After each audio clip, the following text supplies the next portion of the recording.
Grow Great is a city government leadership podcast with Lisa Norris and me, Randy Cantrell.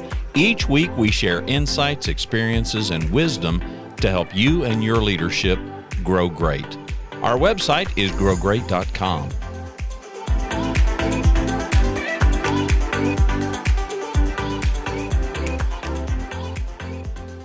Well, I don't know where Lisa's at. She's on the road somewhere, as you can tell. She's South Padre in a hurricane. She's been trying to hide these pillows behind her in this hotel room where she's at. So tell us where you're at.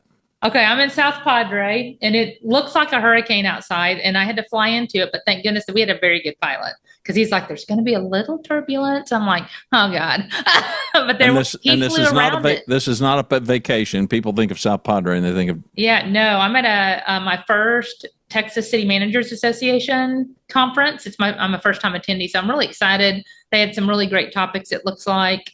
And I'm just eager to network. You know, I've been in HR, Randy, 27 years. Yeah. And so this is a whole new group of people. So I'm all about relationships, as everybody knows, if they've been listening for any length of time. So really just eager to meet people and hear what they're doing and get ideas and, you know, just listen and talk. And it's funny because you and I have talked. That is not my norm. If I could just stay in my hotel room, I'd be a happy camper. Yeah. But I force you force yourself into your role. And those things I believe are very important. You've got to meet and greet and get to know people, because those can become your mentors. They can become your idea base. They can be the person that can listen to you, what's going on and help you through it. So I look forward to forming the relationships at this new role. I'm really excited to be here. I'm the only one from our team that was able to come. There was supposed to be a fishing trip tomorrow. I was trying to get Bill and everybody to do it because I love to fish. But they all were like, no, you can go. You go be you. Yeah. Yeah. Well, as we're recording, that's my story. As we're recording today is June the 19th, 2024. So this is Wednesday, and it's late in the afternoon. Juneteenth. We have a new holiday at the city. They have the day off today. Oh, there you go. Yeah. So we're going to get this out. So if you're down in South Padre and you watch the show, then seek Lisa out. It speaks to the point that I wanted to talk about just briefly, and I'll tell you, there's a personal reason that I'm bringing this up, and that's pursuing self-improvement, which would also improving our health, improving our fitness. But it could also transcend to, just our leadership fitness. I mean, you are there because you want to grow as a leader. You particularly want to grow in this new role that you're in. Right. Because now the scope and the scale they're just different. They're different. Sure. It's on my mind because, I had a birthday in May, so I'm older. Well, we all are. If we're alive, we're older. And I'm about a week away from having surgery. Now, this is not going to be major surgery. People are going to laugh. So I've got this Band-Aid. Careful. Keep all those fingers together. I tell people, and I don't do this, but it has been a running joke. People, I'm like, you're having surgery on like what finger? And I said, well, how do you describe it? It's like, okay, well, it's like it's the F off finger on my left hand. But, so of course, smart aleck people go, oh, overuse. And I said, no, I don't do that. Y'all know me better. I don't it's not overuse. Evidently, there is some kind of a cyst that you can get on like a knuckle, which this erupted about 6 weeks ago. Arthritis. You can get arthritis in a knuckle, and so it emanates from the knuckle out. Well, if you said, well, you got arthritis in that knuckle, I would say I do. I mean, I don't notice anything. Just had a kind of a blister that would pop up like right below where the nail is, and it would not go away. So anyway, turns out, it's a cyst. It's some kind of a cyst, and they have to go down to the knuckle to get rid of this thing. And then there's a 5% chance that it will come back. So I'm having that done. Now, simultaneously, my left knee decided... You're limping around. Yeah, my left knee decided I'm going to start hurting. And I'm like, I've never had knee trouble, ever. I mean, no kind of knee trouble, ever. And all of a sudden, this thing is just really hurting. So I go and I get the MRI done. And it turns out that I've got a pretty major, a long tear in my meniscus. I don't know. I just want to hear you say it, Randy. Just say, Lisa, you were right. Just one time. Lisa, you were right. Because I said it's meniscus, and he's like, no, I think I'm pretty sure it's just a pulled muscle or something. I don't know. I tell you what it felt like, because I've had this before. I've had chronic tendonitis, tennis elbow. Yeah. And it felt like that. It was that same kind of pain. Mm-hmm. But no, you're right. You're right. In fact, I go into the orthopedic guy who's worked on me before.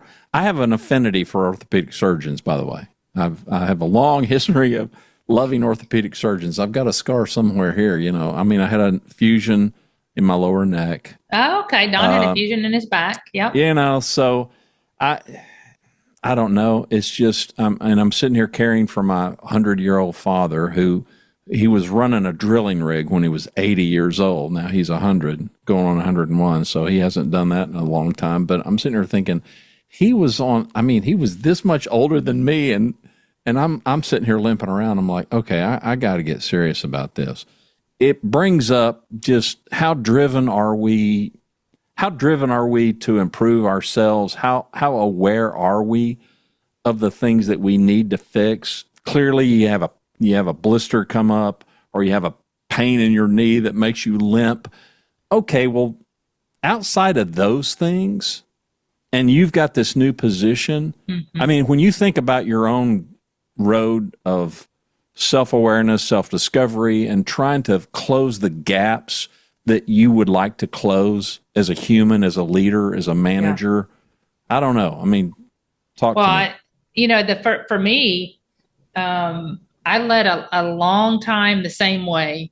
And I wouldn't say it was not bad. It was not poor, but I definitely at some point, and I think we've alluded to this a little bit in former shows, there was a point in time where I was having turnover, and it was fairly consistent. Now, I call it, some of it was, you always hear the saying, which I'm not a big fan of it, people leave managers, not jobs. I had people moving to Arizona. I had somebody move, they had a single car, right. Grandmother died, gave them their home in North Denton. That nobody's going to do an hour and 10-minute commute with one car and drop your husband. I mean, right. There's those things that were happening. Sure. So, but this all happened simultaneously.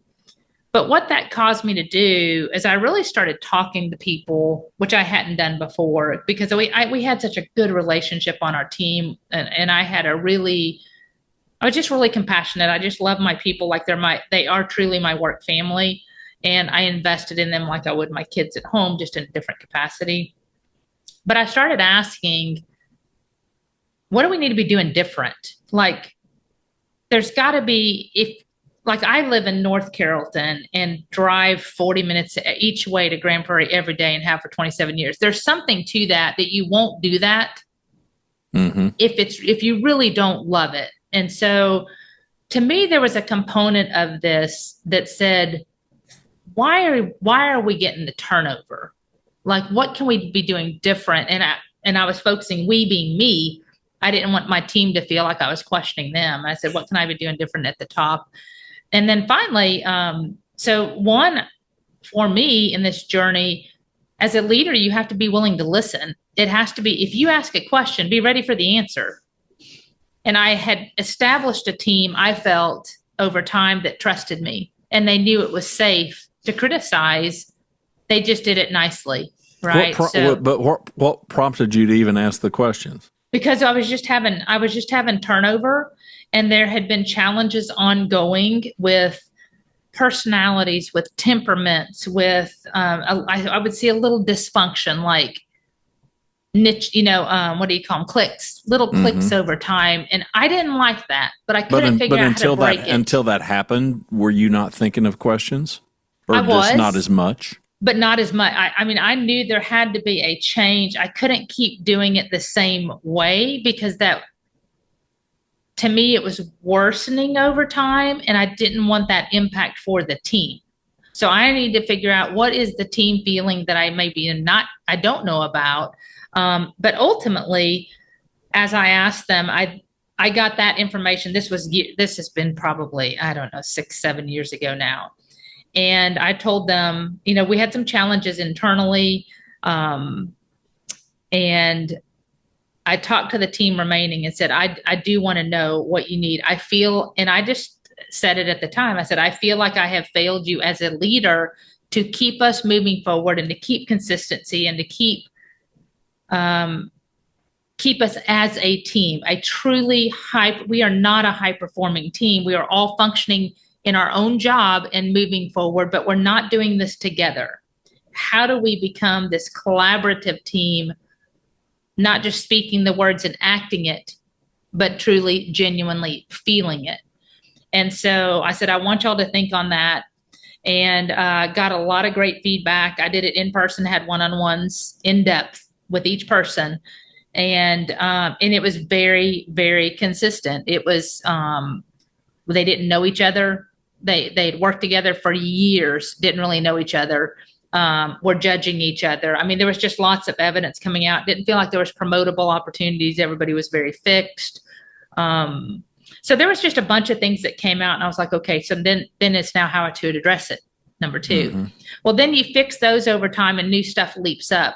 So then what I had us do, this is maybe we fixed stuff now, we've moved 2 years down the road.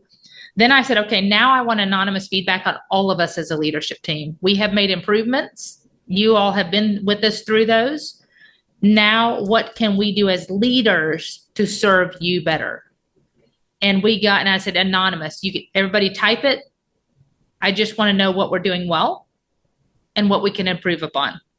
List those two. You can list a word, you can list a sentence, no names, anonymous, and here's the folder, and everybody just stick it in the folder when you feel comfortable. And they did that. And, I was missing a few, and I kept telling them, please, if you haven't responded, it's important to hear from everybody. And we were missing like 3 out of 14, which is fine. It might've been the leadership team, but I told them to respond the same way.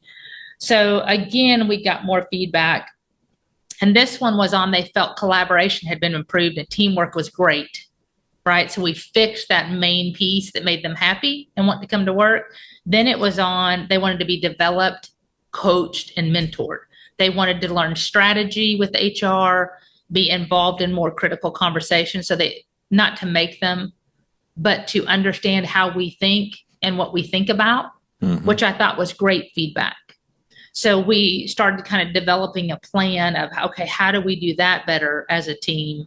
And then if they wanted to, they gave us individual feedback. Like I said, for mine, if you want to put, for Lisa, I feel like you could do more, feel free to make it. I am not offended.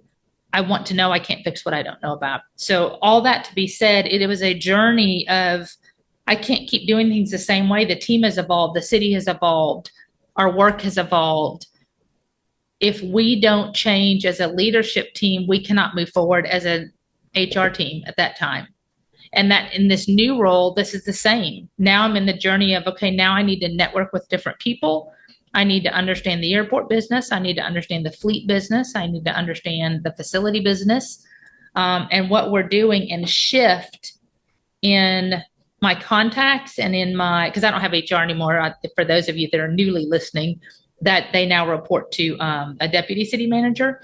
So my focus now is on getting these new relationships formed that can help me in my journey to do the managing director, similar to an assistant city manager kind of role, really well for the city, and get ideas and creative strategies so that I can better serve my directors now, because it is different than being over a department. It is just different because I'm not really in charge of the change for their departments. They are. Right. I'm just helping help them navigate change. So for me, that was a long answer, but that's the journey I had as a director, and now the journey I'm facing in front of me since I've been in this new role since October of 23. Well, and I'll use my present physical thing as a metaphor for kind of this conversation of self-improvement. And I happen to believe that AI stands for always improving. Instead of artificial intelligence, always improving. I'm kind of naturally wired that way. You are as well. So I'm just a person who's, and come on, my family would absolutely be the first to tell you, it looks like dissatisfaction. It can really look like dissatisfaction. And it doesn't, for me, feel like that. Right. I'm sad that it kind of looks that way, but it doesn't feel that way for me. It just feels like, I wonder if we did this, would that make it even better? So my physical, so I got this thing, the finger, I've got this meniscus thing in my knee. So my knee's going to end up needing to be scoped. Okay. Are these things that I could have prevented? Okay. I don't know how. Both doctors, both orthopedic, I got a hand guy going to do this surgery and a knee guy going to do the other. And both of these guys are like, it's age. It's age. It happens. Nobody wants to hear that. Well, I don't mind hearing it, but you get to be 67. Okay. Your meniscus, it wears out. It can have tears and things. And we go in, we scope it, we fix it. It's, and you're fine. This other thing, you either live with it and hope it goes away. Yeah, arthritis, you can't. That's age and but time. This little cyst thing, you can hope that goes away, and it could. Probably won't, he says, but it could. Or we can cut it out, and better odds that it goes away. Those two things are events.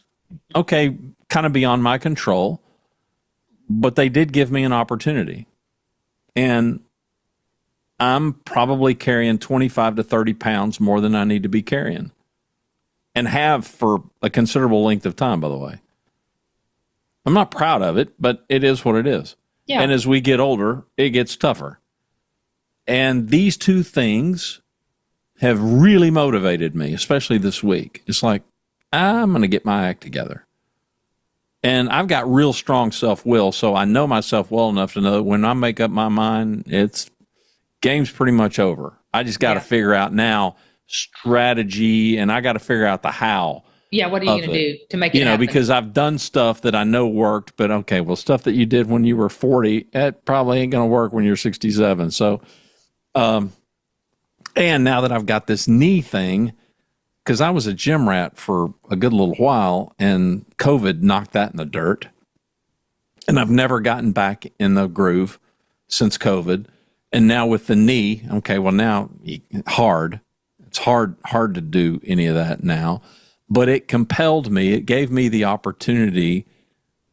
And so share with us, I don't know, your insights. For me, yes, there are these grab you by the lapel kind of moments, these events that happen, these circumstances, because most of the time, do you agree that we just tend to stay the course? The status quo I would agree. Is the status quo because it's just easy and we know it and we just keep doing it. And then all of a sudden something happens. And now we got to deal with something brand new.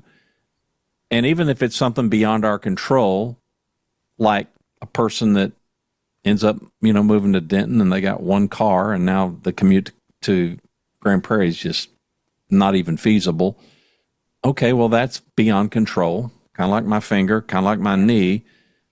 But then it compels you to look inward like it's compelled me. These things have compelled me health-wise to think, okay, yeah, get these things fixed.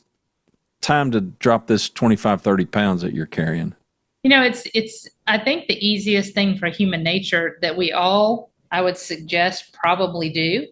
It's so much easier for us in anything where there's a challenge is to focus on others. In other words, focus on the faults of it. Okay, that's because so-and-so did that. Okay, well, I wouldn't have done that. Well, that's because the team has too much work. Well, that's because if you start making excuses, it will never get better. I can tell you that. That's one thing I know for sure.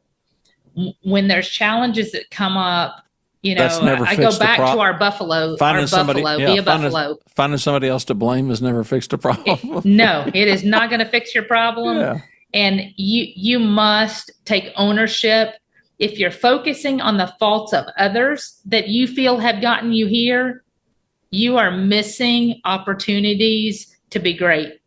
You just are. There are opportunities to become great for all of us if we look inward.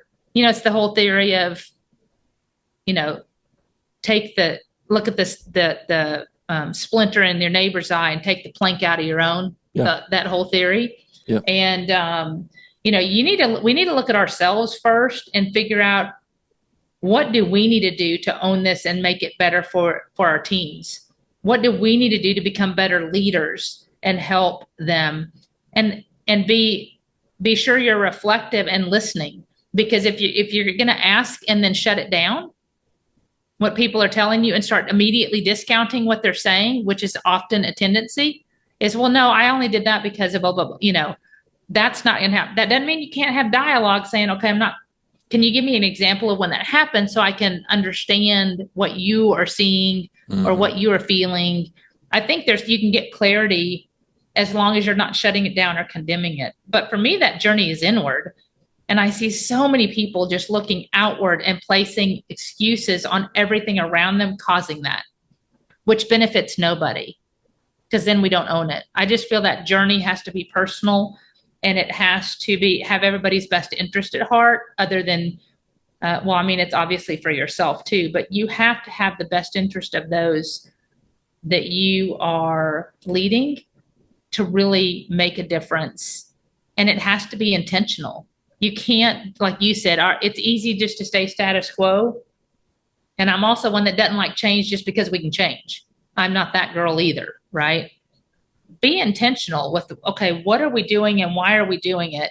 And if we change this, what does that look like for our team? Because what works in Grand Prairie in my current role may not work for Randy when you're mentoring others. And it may not work for Lauren in Frisco or Tad in Louisville, because culture could be different. People could be different. Problems can be different.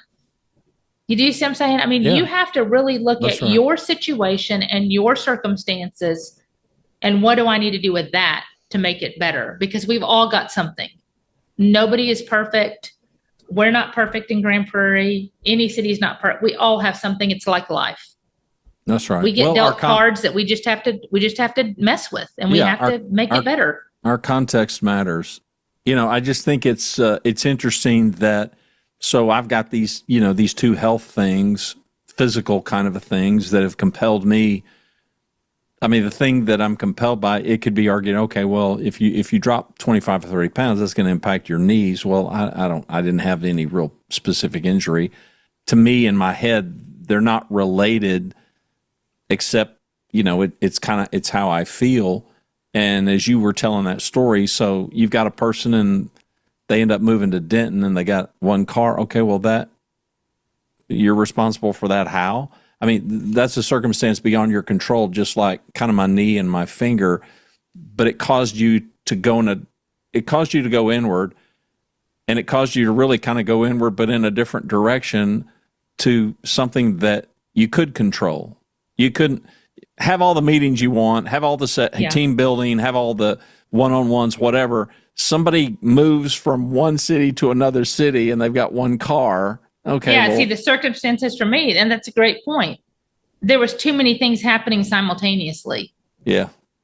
And so to me, there is always more to that story. You've got to ask the questions and dig. You cannot just let it ride.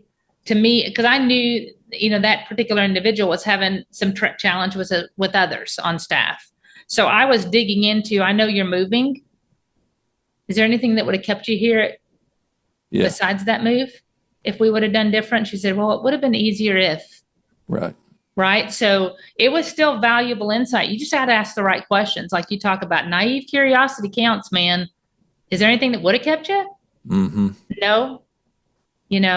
And you would be amazed if they trust you, if you have created an environment of psychological safety, they will tell you the problem. You just got to be ready to listen to it. Yeah. Well, I'm proud that you're there. I know that you've got gale force winds blowing and rain and stuff. The palm trees look like they're about to come off the ground. but this quest to improve yourself and to figure some things out, I'm super stoked. And to share that journey, with all of the rest of us I hope is valuable. It's valuable for me, and I'm never going to be where you are. I'm never going to be part of a city management office. Well, I laugh, and I think the team would laugh too, because I was initially I was like, okay, this is, Bill, our new city manager, he's like, we're all going to go to this and we're going to do it as a team. There was 5 of us. I'm like, Bill, and there's fishing on, Yeah. And then it was all of a sudden they were dropping like flies, and they're like, Lisa, you go do you, girl. Yeah. Yeah. And today and like, they're all glad. I want to get relationships. Today they're all glad they're in Grand Prairie and they're not there. Bill laughed at me last night. He goes, so I hear there's like a hurricane, tropical storm down there. He goes, hope you enjoy that flight. Yeah. And he just started laughing. He goes, now, if I'd have gone, we'd have both been on that boat, sick as dogs, and not attending the rest of the conference. Yeah. Fishing. But we just, we kind of laughed about it. But it goes to the point, this may not be, I'm eager to learn. I know every conference you can come away and the sessions are they going to change my managing director role? Are they going to, is every session I attend going to be valuable? No. But what does become valuable is the insights you gain and the people you meet. That's for me. That was my most valuable leadership journey as part of TMHRA, which is the HR state group, that I hope this will do, and how I can serve them. I like to be connected. I like to help with the outcome. And I'm brand new in the role, so maybe I can't do that yet, but I can do something. I can help on something, and it's finding those connections that count, and start that networking and start finding mentors and finding others that maybe I have something to lend. I don't know, that they're new, that maybe I've already gotten some wisdom on in this little tiny part of my journey so far, that maybe I can help somebody else. I don't know. But I just love relationships and really meeting people and hoping long-term, looking for the opportunities to really connect with people and hopefully make a difference in their lives and mine. Thanks for watching and listening to Grow Great, the City Government Leadership Podcast. For Lisa Norris, I'm Randy Cantrell. Be well, do good, grow great. The website is growgreat.com.